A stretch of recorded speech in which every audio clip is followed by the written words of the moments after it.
It's fair to say that few people know Rhode Island clams, specifically quahogs, better than Jody King. At 64, the affable and energetic King has spent over 40 years raking a living from the waters of Narragansett Bay, and he does it year-round, in every kind of weather.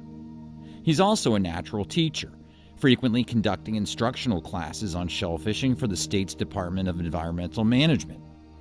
Explore New England caught up with Jody at Rocky Point State Park in Warwick, where he first learned the clam harvesting skills that would eventually serve as the foundation of his entire career. So you'll be actually in that shallow of water? No, I was in 19, 20 feet of water this morning. Getting littlenecks there? With a big rake, getting quahogs. Oh, quahogs, right, okay. Quahogs. Yeah, well, that's rake about that. Oh, no. No? Yeah, see, you're not from Rhode Island. Only in Rhode Island they're called everything that you catch that's a hard shell clam is called a quahog. We separate them when you go to the market to littlenecks, top necks, tops, cherries, and hogs. Okay. Jody gave me a personal lesson on how to rake quahogs, which proved to be a real workout in that rocky bottom.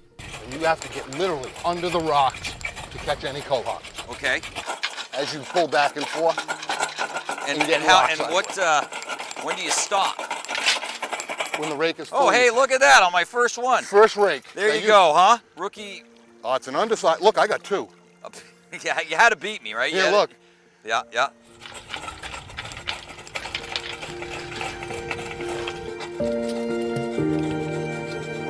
Sure enough. I brought the bottle. Look at that.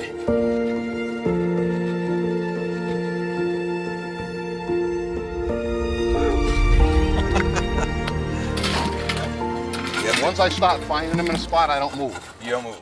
At 8 or 9 years old, my parents used to walk us down that beach, 4 boys, and go, don't go past those rocks, don't go past that street, catch some quahogs and don't kill one another. So I literally say, I cut my teeth right here.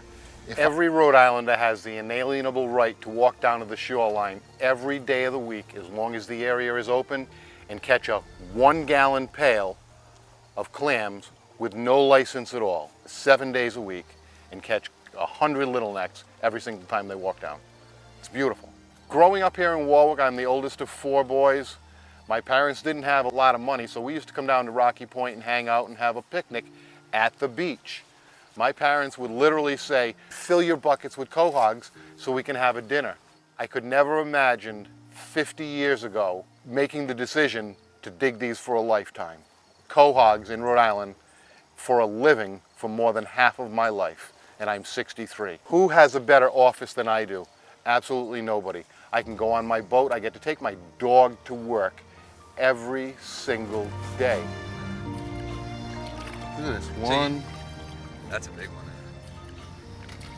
2, 3, 4. I think that's a good rake.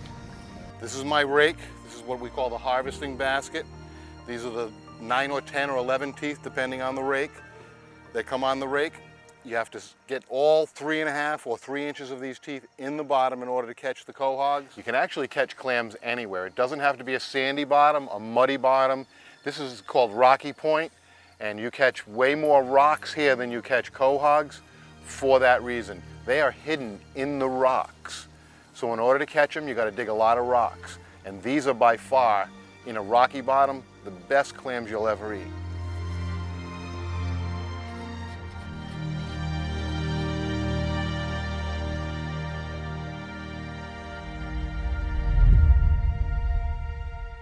One of my favorite things to do in Rhode Island is to teach Rhode Islanders how to catch clams on the beach. I've been doing a class called Come Clam With Me for 12 years now for the Department of Environmental Management, and it's mostly to bring Rhode Islanders down to the shoreline, show them that they can catch a meal, take it home and eat it. I get the pleasure of seeing someone smile when they catch a rake full of clams and they get to take it home for dinner. I've taught you how to catch clams. I'm going to teach you how to cook a meal on the beach. So I've fixed you up for life in Rhode Island. There's nothing quite like raking up a bushel of quahogs to spark one's appetite. And Jody had planned for that as well by bringing all the ingredients we'd need for a steamed clam feast, based on a simple recipe handed down from his father, who worked as a chef in a well-known Providence restaurant.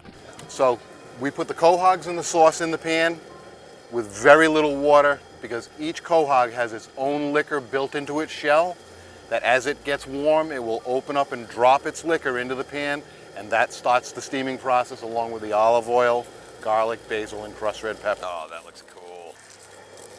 That looks neat. And that's why you need Italian bread. This is my best day. 6,049 pieces in 4 hours. Proof that I did it. There's Princess on the 6,049 clams. There's Dad on the 6,049 clams. And there's Jody on the 6,049 clams. As soon as the first 5 or 6 clams open up in the pot, I shut the heat off and let the rest steam in the pot without the heat underneath. You don't want to overcook these and make them tough. Freebie. Okay. Hey, that's cheating. Oh, I love the wampum shell. Oh, fresh out of the bay. Oh, man. That is good. After 30-something years of eating these, they're still good. All right, let me try one of these things, man. See, I'm not doing it right. I didn't pay attention. It's all right. It's all right. Is there a wrong way to do it? There's no right or wrong way.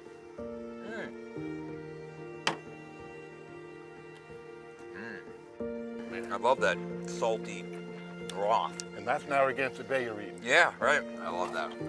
My name's Jody F. King, and I am a commercial wild harvest bivalve extractor from Warwick, Rhode Island, and I love my job.